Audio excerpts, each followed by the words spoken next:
Idol, wala na kami.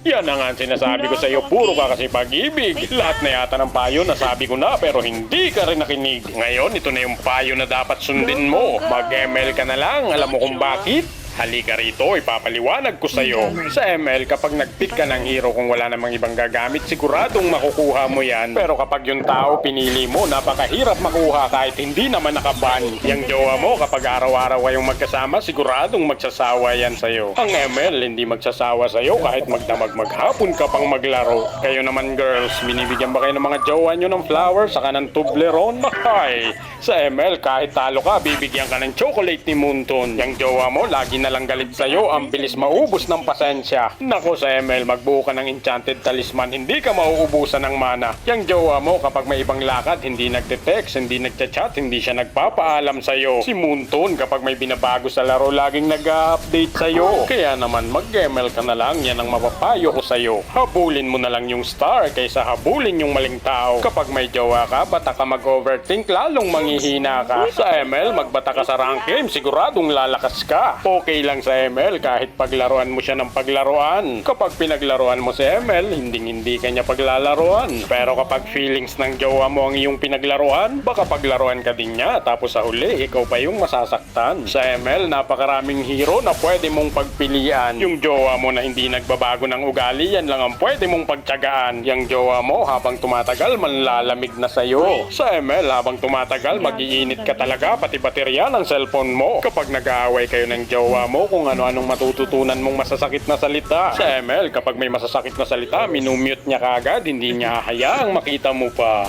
Kapag si jowa mo may bagong kakilala, hindi niya agad pinapaalam sa'yo. Si ML, kapag may bagong hero, kahit hindi pa yan inilalabas, ipapakilala niya agad sa'yo. Sinasabi ko sa'yo, si jowa, magagalit yan kapag iba-iba ang iyong kasama. Siyempre sa ML, hindi magagalit kahit ang ginagamit mong hero iba-iba. Magagalit talaga yan, lalo na kung may ibang tao kang paborito. Pero pag may ibang hero kang paborito, hindi magagalit ang main hero mo. Kaya naman habang maaga pa, mag-isip-isip ka na kung anong dapat mong gawin. Mag-ML ka ba o magjojowa ka pa rin? Kapag nagloko yung jowa mo, hindi ka makapagsumbong kahit sa nanay niya, ang hirap sabihin. Kapag nagloko yung kakampi mo sa ML, report mo agad, intentional feeding. Kapag sinugatan niya yung puso mo, ang hirap pagalingin. Kapag sugatan ka sa ML, tawagin mo si Estes. Healing galing. Sinasabi ko naman sa iyo, tama ko. Pag nagkamali ka, malamang magbe-break kayo. Pero sa ML, kahit ilang beses kang magkamali, hindi makikipag-break sa iyo. Pero meron akong babala na hindi mo dapat ginagawa.